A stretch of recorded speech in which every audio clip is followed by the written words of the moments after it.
رب اشرح لي صدري ويسر لي امري واحلل عقدة من لساني يفقهوا قولي. اللهم ربنا الهمنا رشدنا واعذنا من شرور انفسنا. اللهم ارحمنا بالقرآن العظيم. اللهم اجعله لنا اماما ونورا وهدى ورحمة. اللهم ذكرنا منه ما نسينا وعلمنا منه ما جهلنا وارزقنا تلاوته آناء الليل وآناء النهار واجعله لنا حجة يا رب العالمین آمین. انک علی کل شیء قدیر، یقیناً تو ہر شے پر قادر. پھر میں نے آپ کو آیت سنائی سورہ نور، یہ آیت نمبر 31 بڑی طویل آیت ہے، اس کا آخری ٹکڑا ہے. وَتُوبُوا إِلَى اللَّهِ جَمِيعًا أَيُّهَا الْمُؤْمِنُونَ لَعَلَّكُمْ تُفْلِحُونَ. اے ایمان والو، اللہ کی جناب میں سب مل جل کر توبہ تاکہ تم فلاح. یہ گویا کہ اجتماعی توبہ کا میں نے آپ کے سامنے اصطلاح بیان کی ہے، یہ اس کا تشریح ہے. اور ایک اور آیت جو میں نے آپ کو سنائی سورہ زمر کی آیت نمبر 53، بعض لوگوں پر کچھ مایوسی طاری ہو جاتی ہے، ہم اتنے عرصے سے گناہ کرتے چلے آ رہے ہیں، کیسے معافی ہو، کیسے ممکن ہے، کیسے چھٹکارا ملے گا. ایسے لوگوں کے لیے ان کے اطمینان کے لیے، ان کی دلجوئی کے لیے، ان کی تسلی کے لیے یہ آیت عظیم ترین آیات میں سے قرآن میں. قل یا عبادی الذین اسرفوا علی انفسہم، اے نبی کہہ دیجئے اے میرے وہ بندو جنہوں نے اپنی جانوں پر ظلم کیا ہے، ظلم اٹھایا ہے، زیادتی. تم اگر گناہ کرتے رہے ہو تو اپنی جان پر ظلم ہے، میرا تو کچھ نہیں دے گا.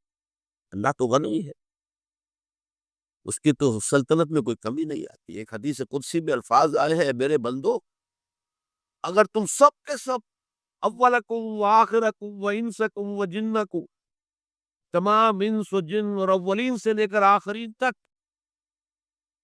کسی بدترین انسان جیسے فاسق و فاجر ہو جائیں، سب ابلیس بن جائیں، تب بھی میری سلطنت میں کوئی کمی نہیں. اور اگر تم سب کے سب اولین و آخرین انس اور جن سب مل کر جو متقی ترین انسان ہو سکتا ہے ویسے بن جاؤ، ابو بکر صدیق بن جاؤ، تب بھی میری سلطنت میں کوئی اضافہ نہیں. اور اللہ تعالیٰ کا تو کچھ بگڑتا نہیں ہے. انسان گناہ کرتا ہے تو اپنا یا عبادی الذین اسرفوا علی انفسہم، کہہ دیجئے اے نبی اے میرے وہ بندو جنہوں نے اپنی جانوں پر ظلم کیا ہے، ستم کیا ہے، ظلم اٹھایا ہے، لا تقنطوا من رحمت. میں آج بعض حدیثیں اس موضوع پر آپ کو سناؤں گا، عجیب چشم کشا حدیثیں ہیں. میں نے چونکہ اس موضوع پر گفتگو کرنی تھی تو میں نے کچھ اس مرتبہ احادیث کا تفحص کیا. تو واقعہ یہ ہے کہ بعض احادیث پڑھ کر خود میری جو ہے میرے علم میں اضافہ ہوا، ادھر میری توجہ آج تک نہیں گئی تھی. لا تقنطوا من رحمت اللہ، اللہ کی رحمت سے مایوس مت. ان اللہ یغفر الذنوب جميعا، اللہ تعالیٰ تمام کے تمام گناہ معاف کر. اللہ تعالیٰ کی قدرت سے، اللہ کا اختیار، اللہ کا فیصلہ ہے، لہذا مایوس کا فیصلہ. احادیث میں بعد میں آپ کو سناؤں گا، اس سے پہلے اس کا فلسفہ سمجھ لیجیے. اصل پہ کیا دیکھیے، ایک ہے طبیعی اعمال، فزیکل، ان کا ہم دنیا میں اصول یہ دیکھتے ہیں کہ اس کے نتائج لازم اور اسے چھٹکارا نہیں مل سکتا. آپ نے سنکھیا کھایا تو مریں گے، چائے کھانے کے بعد آپ نے خودکشی کا ارادہ کیا، سنکھیا کھا لیا. اب چاہے آپ پر ندامت ہو، پشیمانی ہو، پریشانی ہو، توبہ کرے، بچنے کا کسی سوال نہیں بتائے گا. یہ کہ اللہ تعالیٰ جو ہے اپنی معجزانہ کسی قدرت سے اس عمل کا جو طبعی نتیجہ ہے اس کو نکلنے سے روک. آگ کی فطرت ہے کہ وہ جلاتی ہے. اللہ کے حکم کے تحت حضرت ابراہیم کو اس نے نہیں جلایا. یا نار کونی بردن وسلام علی ابراہیم، لیکن یہ ہمیشہ نہیں ہوتا، یہ تو ایک دفعہ ہو گیا بس، اللہ جب چاہے اب بھی کر سکتا، لیکن یہ روز روز نہیں ہوتا۔ روز روز جو بھی فزیکل لاز ہے وہ چل رہے ہیں، اگر وہ نہ چلے تو کوئی سائنس پاسبل ہی نہ ہو، کوئی ٹیکنالوجی ممکن ہی نہ ہو۔ یہ تو فزیکل کیمیکل لاس جو ہے ان کا دوام ہے، جس کی وجہ سے یہ ساری سائنس اور ٹیکنالوجی اب کہاں سے کہاں پہنچ رہی ہے کہ عروج آدم خاکی سے انجم سے ہمیں جاتے ہیں کہ یہ ٹوٹا ہوا تارا کہیں بہی کامل نہ بچ جائے۔ تو یہ توبہ جو ہے فزیکل اعمال میں مفید نہیں ہے، چاہے آپ پر یہ احساس بچہ کر بیٹھا کیا میں نے کیا، کیوں میں نے کھا لیا، یہ سن کیا، تو توبہ سے جو اخلاقی اعمال ہے ان کا قانون یہ نہیں ہے۔ اخلاقی اعمال کے نتائج ختم ہو جاتے ہیں توبہ سے۔ یہ ایک بہت بڑا ایسا نہیں ہے کہ کسی گناہ سے انسان کی فطرت میں کوئی ایسی مستقل کجی واقع ہو جائے کہ جس کی اصلاح کی کوئی صورت ہے نہ، یہ بڑے سے بڑے توبہ کرو، خلوص دل سے کرو، جو اس کے اصول ہے، جو اس کے قواعد ہیں، جو اس کے ضوابط ہیں، جو اس کی شرائط ہیں، ان کو پورا کرو۔ تو بڑے سے برے اعمال، میں حدیث آج آپ کو سناؤں گا، حیران، کیونکہ عام طور پر یہ ہوتا ہے کہ مباحث میں چونکہ لوگوں کو اصلاح کی ترغیب دلانی ہوتی ہے، تو وہ جو انذار کا پہلو ہے اسے زیادہ دبایا کیا تھا۔ اللہ کی طرف سے شدید ذو انتقام، اللہ انتقام کرے، اللہ سزا دے دیتا، لیکن یہ دوسرا پہلو جو ہے وہ بھی اپنی جگہ پر بہت اہمی اللہ کہ طبیعی اعمال کے نتائج اور عواقب اور اخلاقی اعمال کے نتائج و عواقب کی ایک جیسے نہیں۔ اب اس معاملے میں تاریخ مذاہب عالم میں جو بہت بڑی غلطی ہوئی، بہت بڑی تورات میں حضرت آدم اور حوا علیہ السلام سے جو غلطی اور خطا ہو گئی تھی، آپ بتا کہ کیا مقام اللہ نے عطا کیا تھا، سارے فرشتوں کو ان کے سامنے سجدہ کروا دیا تھا، اور ایک ہی حکم تو دیا تھا نا کہ اس طرف کے قریب نہ جا، اور تو ابھی کوئی شریعت نہیں تھی، کوئی لمبے چوڑے احکام نہیں تھے، کھاؤ جہاں سے چاہو، اس ایک درخت کے پیچھے بات کرتے بھلا تقربا هذه الشجرة مذکورہ، اور وہی کام کرتے آدم اور حضرت حوا علیہ السلام، کتنا بڑا، کتنا بڑا، کتنا بڑا، لیکن قرآن نے وضاحت کر دی کہ آدم نے توبہ کی، اللہ نے معاف کی،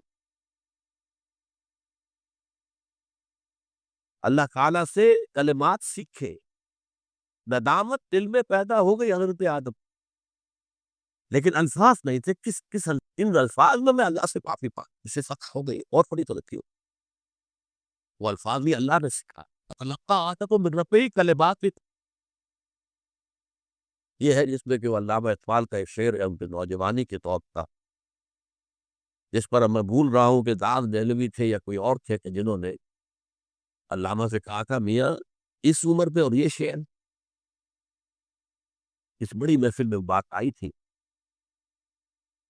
کہ موتی سمجھ کے شان کریمی نے چن لیے قطرے جو تھے میرے عرق انفعال، انفعال کہتے ہیں عربی پہ پشیمانی، شرمندگی، اور عام طور پر جب کسی انسان پر پشیمانی اور شرمندگی طاری ہوتی ہے تو پیشانی جو ہے اس پر کچھ پسینہ ساتا ہے، تو قطرے جو تھے میرے عرق انفعال کے موتی سمجھ کے شان کریمی نے چن لیے، اللہ کے نگاہ میں ان کی اتنی قیمت، ان کی اتنی وقت میرے بندے نے پشیمانی اختیار کی ہے، اپنے اس غلط کام کے اوپر اسے رنج اور افسوس ہو رہا ہے، تو اللہ کے نگاہ میں اس کی یہ عظمت، یہ سنت، تو اللہ تعالیٰ نے جب حضرت آدم کے دل پہ وہ پشیمانی پیدا ہو گئی تو الفاظ نہیں تھے، کن الفاظ میں ہم کہتے ہیں نا کہ مجھے سمجھ نہیں آ رہا کہ میں کس منہ سے آپ سے بات کروں، میں میری یہ حیثیت نہیں ہے، میں کن الفاظ میں اپنی جو ہے خطا کا اعتراف، تو اللہ نے وہ کلمات خود سکھا دیے، فتلقى آدم من ربه کلمات فتاب علیہ انہ هو التواب الرحیم۔ یہ چیز کہیں تورات جب دوبارہ مرتب ہوئی ہے تو وہ نکل گئی، اس میں رہ گئی، باقی اس میں شامل نہیں۔ یہ تاریخی اعتبار سے جان لیجئے، دورات جو ہے وہ آج سے 2500 بلکہ 2600 برس قبل سے دنیا سے غائب۔ یہ تورات کا جو نسخہ تھا یروشلم میں 587 قبل مسیح میں، جب نبوکدنضر نے، شاید آج کل آپ دیکھ رہے ہیں کہ عراق کی جنگ میں عراق کے جو خاص ڈویژن سے عراقیوں کے ریپبلکن گارڈز کے، ان میں سے ایک کا نام جو ہے وہ نبوکدنضر ڈویژن، ایک کا حمورابی ڈویژن ہے۔ حمورابی جو ہے عراق کا بہت پرانا بادشاہ تھا، اور تاریخ انسانی میں سب سے پہلا قانون اس نے مرتب۔ حمورابی یہ بہت پرانی تہذیب ہے، دنیا کی غالباً سب سے زیادہ اینشنٹ تہذیب جو ہے وہ عراق۔ حضرت ابراہیم یہی پیدا ہوئے، شہر عور میں۔ تو نبوکدنضر نے جب تباہ کیا تھا یروشلم کو، 6 لاکھ آدمیوں کو قتل کیا، 6 لاکھ کو قیدی بنا کر لے گیا بیبیلونیا، بابل کا لفظ بھی آج کل آ رہا۔ کسی زمانے میں وہ عظیم شہر تھا دنیا کا، وہ معمولی سا شہر رہ گیا، نئے شہر پڑ گئے۔ تو اس وقت سے اس نے جب یروشلم میں جو ہیکل سلیمانی حضرت سلیمان کی بنائی ہوئی مسجد تھی اس کو جب گرایا، اس کے بعد سے وہیں پر وہ نسخہ رکھا ہوا تھا۔ پھر دنیا میں وہ نسخہ یہودیوں کا کہنا ہے کہ موجود ہے مسجد اقصیٰ کے نیچے۔ وہ جب اس نے گرایا تھا تو جو نیچے تہخانے تھے وہ نہیں گرے تھے، وہ محفوظ رہتے، اوپر ملبہ آ گیا، اور وہیں پر وہ تورات اور وہ تابوت سکینہ جس میں حضرت موسیٰ کا عصا بھی رکھا ہوا ہے، اور بہت سے وہ من اور سلوہ کے بھی کچھ نمونے رکھے ہوئے ہیں، وہ تابوت سکینہ اس کا قرآن مجید میں سورہ بقرہ میں ذکر ہے، وہ بھی موجود ہے۔ اور جو رہبائی وہاں اس وقت تھے کے علماء، ان کی لاشیں بھی وہاں پڑی ہوئی ہیں۔ تو جب ہم کھدائی کریں گے دنیا میں سامنے، لیکن بہرحال اس وقت جو مجھے کہنا تھا وہ یہ کہ چونکہ اصل تورات اس وقت گم ہو گئی، 150 سال کے بعد اسے پھر یادداشتوں سے کچھ مرتب کیا گیا تو اس میں غلطیاں پیدا، اب انسانی یادداشت کا معاملہ آ گیا۔ انہی میں سے ایک بڑی غلطی یہ ہوئی، اومیشن یہ ہوئی کہ حضرت آدم نے جو توبہ کی اور اللہ نے قبول فرما لیا، اس کا ذکر اس پہ نہیں۔ اس سے نتیجہ عیسائیوں نے کیا اختیار کیا کہ وہ اوریجنل سن کہتے ہیں، ان سے وہ جو ابتدائی گناہ تھا عظیم، جو ہمارے جد امجد آدم سے سرزد ہوا تھا، اس گناہ کا اثر جو بھی بچہ نسل آدم میں پیدا ہوتا ہے تو لے کر آتا۔ یہ زمین و آسمان کا فرق ہے۔ اسلام کے نزدیک ہر بچہ جو پیدا ہوتا ہے وہ معصوم ہے، بلکہ مسلم ہے۔ کل مولود یولد علی الفطرہ، جو بھی بچہ پیدا ہوتا ہے وہ فطرت اسلام پر پیدا ہوتا ہے۔ وَأَبَوَاهُ يُهَوِّدَانِهِ أَوْ يُمَجِّسَانِهِ أَوْ يُنَصِّرَانِهِ، یہ تو والدین ہیں اس کے جو اسے مجوسی یا عیسائی یا یہودی بنا لیتے ہیں، ورنہ وہ تو مسلمان فطرت کی کلین سلیٹ لے کر۔ عیسائی کہتے ہیں ہر انسان جو پیدا ہوتا ہے بنیادی طور پر گناہگار ہے، اپنے جد امجد کے گناہ کا بوجھ لے کر آ۔ اب اس کا علاج انہوں نے پھر کیا تجویز کیا، یہ ہے کہ ایک غلطی پر دوسری غلطی اور دوسری پر تیسری غلطی، فسٹ اول چون حد بیمار کا تاثریہ بھی روت دیوار کا۔ اب اللہ نے جب دیکھا تو ہر بندہ جو ہے آدم کی اولاد کا بنیادی طور پر پیدائشی طور پر گناہگار ہے، تو اب کیا کیا جائے؟ تو اللہ نے اپنا اکلوتا بیٹا، صلبی بیٹا، مسیح یسوع، اسے زمین پر بھیجا۔ یہ الفاظ میرے ہیں کہ اسے قربانی کا بکرا بنا کر، اور ان سب کی طرف سے قبول کر لیا، گناہگاروں کی طرف سے، کہ ان کے گناہ کا کفارہ ہو جائے گا جو عیسیٰ کو مان۔ یہ عقیدہ ہے عیسائی۔ جڑ کیا ہے کہ گناہ ہو گیا تو گناہ کا اثر تو رہے گا۔ قرآن ہی کہتا نہیں، اللہ دھو دے گا، تمہاری سیرت و کردار کے اوپر بھی جو داغ ہیں دھل جائیں گے، اور تمہارے نامہ اعمال پہ جو دھبے ہیں وہ بھی دھل جائیں گے۔ توبہ کرو، توبوا الی اللہ توبۃ نصوحا، کرو وہ توبہ کے جو بالکل خلوص دل کے ساتھ۔ اب میں ذرا آپ کو کچھ احادیث سنانا چاہتا ہوں۔ ایک طرح کا یہ تبشیر کا پہلو ہے آج ہماری گفتگو میں کہ جو نمایاں ہوگا. یہ بعض احادیث تو چھوٹی چھوٹی ہے اور یہ بہت مرتبہ میرے گفتگو میں آ چکی ہے، صرف اس وقت حوالہ دے کر گزر جاؤں گا. یہ ترمذی اور ابن ماجہ میں حضرت انس ابن مالک رضی اللہ تعالیٰ عنہ سے روایت ہے. حضور نے فرمایا کل بنی آدم خطاؤ وخیر الخطائین التوابون. تمام بنی آدم خطا کار ہے، خطا کار، بہت خطا کار، بہت خطا کار. لیکن ان خطا کاروں میں بہتر لوگ وہ ہیں کہ جو خوب توبہ کر، غلطی ہو گئی توبہ کر. اور ایک اور حدیث میں آپ کو بتاؤں گا کہ یہ نہیں ہے کہ پھر کبھی وہ غلطی نہ ہو. اس وقت آپ یہ لگا لیں اپنے اوپر یہ کام میں نے نہیں کر، اور ایک دفعہ وہ کام چھوڑ دے تو توبہ ہو گئی. پھر اگر کچھ عرصے کے بعد پھر کہیں آپ جذبات کی رو میں بہ گئے، پھر کہیں کوئی برے اثرات جو ہے وہ پڑے، پھر غلطی کوئی بات،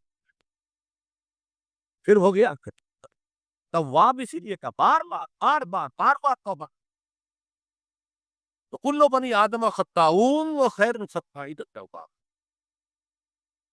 دوسری حدیث یہ بھی ابن ماجہ اور بہقی ہے، حضرت عبداللہ ابن مسعود رضی اللہ تعالی عنہ. التائب من الذنب کمن لا ذنب. گناہ سے توبہ کرنے والا ایسے ہے جیسے اس نے کبھی گناہ کیا ہی. دھل جاتی ہے، تختی دھل گئی. اچھا نے تختی لکھی تھی اس کو دھو دیا. ایک حدیث تو پڑھ کر میں بھی چونکا. یہ اصل میں اسلوب ہے بیان کا بتانے کے لیے کہ تمہارے دلوں کے اندر مایوسی کا غلبہ تھا. مایوس اصل میں جو ہے مایوسی یہ ابلیسیت ہے. نوٹ کر لیجیے، مایوسی ابلیسیت کی کا عکس. مبلس کہتے کسے جو مایوس ہو گیا. ابلیس سب سے بڑھ کر مایوس ہے وہ ابلیس. اسے معلوم میرا چھٹکارا تو نہیں ہے، لہذا میں جتنوں کو اپنے ساتھ لے کر جانتا پہ جھونک دوں، یہی میری کمائی ہے، میں نے تو بچنا نہیں. تو ابلیس کہتی ہے اس کو جو انتہا ہی پر مبلس، جو رحمت خدا بندی سے مایوس کی. اب اس کو دور کرنے کے لیے حدیث سنیے، اور یہ حدیث مسلم شریف کی ہے، صحیحین کے حضرت ابو ہریرہ سے. حضور فرماتے ہیں والذی نفسی بیدہ، قسم ہے اس ذات کی جس کے ہاتھ میں میری جان ہے، لو لم تذنبوا، اگر تم لوگ گناہ نہ کرتے، لذهب اللہ بکم، تو اللہ تعالیٰ تمہیں لے جاتا کہیں اور، ولجاء بقوم یذنبون، اور پھر کسی ایسی مخلوق کو پیدا کرتا جو گناہ کرتے، فیستغفروا اللہ، اور پھر وہ اللہ سے استغفار کرتے اور توبہ کرتے، ویغفر لہم، اور اللہ تعالیٰ انہیں معاف. تو میں نے عرض کیا کہ یہ بات چیز ہوتی ہے کہ جس کا واقع سے کوئی تعلق نہیں ہوتا، لیکن ایک زور بیان کے لیے ایک بات کو ایمفیسائز کرتے، جیسے قرآن مجید میں آتا ہے اے نبی کہہ دو ان کان للرحمن ولد فانا اول العابدین، اگر اللہ کا کوئی بیٹا ہو تو میں سب سے پہلے میں اس کو پوجوں گا. جب میں اللہ کو پوچھتا ہوں، اللہ کا اگر کوئی بیٹا ہوتا تو کیا میں اسے نہ پوچھتا؟ لیکن نہیں ہے. اب یہ نہیں ہے، نفی کے لیے زور دیا کہ اگر اللہ کا کوئی بیٹا ہوتا، لو کان للرحمن ولد فانا اول العابدین. اسی طرح یہ ہے کہ اگر انسان گناہ نہ کرتے اور گناہ کے بعد توبہ کر کے اللہ تعالیٰ کی شان غفاری کا ظہور نہ ہوتا، تو یہ بھی ایک عجیب فلسفے کی بات ہے. اللہ نے یہ کائنات کیوں پیدا کی؟ قرآن مجید میں اس کو براہ راست ایڈریس نہیں کیا گیا ہے. میرے لیے ہو سکتا ہے کہیں بہت خفی انداز میں ہو اور ابھی تک میری نگاہ سے بھی جو ہے وہ چھپا رہ گیا. ہو سکتا قرآن مجید کے غامی نکات ایسے ہو سکتا. کوئی شخص، میں تو کہتا ہوں کہ اگر کوئی شخص کہتا ہے، میرے بارے میں ایک عالم دین نے کہہ دیا تھا کہ اسے قرآن پر بڑا عبور حاصل ہے، تو میں نے انہیں پیغام پہنچایا جن صاحب نے مجھے ان کا یہ جملہ سنایا تھا کہ آپ نے قرآن کی توہین کی. قرآن پر عبور کسی انسان کو نہیں۔ عبور کا مفہوم کیا؟ دریا کے دو کنارے ہیں، آپ اس کنارے سے اس کنارے چلے گئے تو آپ نے عبور کیا دریا۔ قرآن کے کنارے ہے ہی نہیں، لا پیدا کنار۔ لہذا یہ کہہ دینا کسی کے بارے میں کہ قرآن مجید، اب انہوں نے تو ایک طرح سے میری تعریف کی تھی، میرے ایک ساتھی سے جملہ کہا تھا، ان کے وہ عزیز تھے، تو گویا کہ وہ جو میری تنظیم میں تھے ان کو خوش کرنے کے لیے کہہ دیا ہو یا جو بھی ہو، ان کے دلی جذبات ہو، ہو سکتا ہے کہ میں نے کہا انہیں یہ میرا پیغام پہنچا دیجیے، آپ نے قرآن کی توحید، قرآن پر عبور کیسے ہو سکتا؟ نہ معلوم کتنے مقامات ہیں، کیا امام راضی بھی کھڑے ہوئے ایسے نظر آتے ہیں دہشت زدہ، اعلم ان هذا المقام مقام غامض مہیب عمیق، ہوشیار کے رہ پر دب تیغست قدم رہا، ہوشیار ہو جاؤ، یہ بڑا خطرناک مقام ہے اور مشکل مقام، اس کے تہ تک پہنچنا کسی کے لیے ممکن نہیں ہے۔ سورہ حدید کی آیت هو الاول والآخر والظاہر والباطن پر یہ الفاظ ہیں جو امام راضی نے۔ تو اس لیے میں آپ سے عرض کر رہا ہوں کہ یہ کہنے کا انداز ہے، والذی نفسی بیدہ، لو لم تذنبوا، اس ہستی کی قسم جس کے ہاتھ میں میری جان تھے، اگر تم گناہ نہ کرتے، تو میں عرض کر رہا تھا تو اللہ کی شان غفاری کیسے ظاہر ہوتی؟ اللہ نے کائنات کیوں پیدا کی؟ کنت کنزا مخفیا فاحببت ان اعرف فخلقت الخلق۔ محدثین کرام اگرچہ اس حدیث کی سند کو پختہ نہیں مانتے، لیکن اکثر مفسرین نے اس کو تسلیم کیا ہے۔ علامہ آلوسی نے تسلیم کیا کہ میں ایک چھپے ہوئے خزانے کے مانند تھا، اب خزانہ کہیں پڑا ہے، اس کا کیا کیا، وہ تو کہیں کھلے کسی کے پاس جائے تو اس سے فائدہ اٹھائے تب تو فائدہ ہوا۔ تو کن تو کنزن مخفیت، میرے طاقت تھی، قوت تھی، خلاقی تھی، میری شان ساری میرے اندر ہی اندر تھی نا۔ کن تو کنزن مخفیت فاحببت ان اعرف، تو میں نے یہ چاہا کہ مجھے پہچانا جائے، فخلقت الخلق، تو میں نے خلق کی تخلیق کی، اب مجھے پہچانو اس کائنات میں، یہ میری تخلیق ہے، آؤ دیکھو۔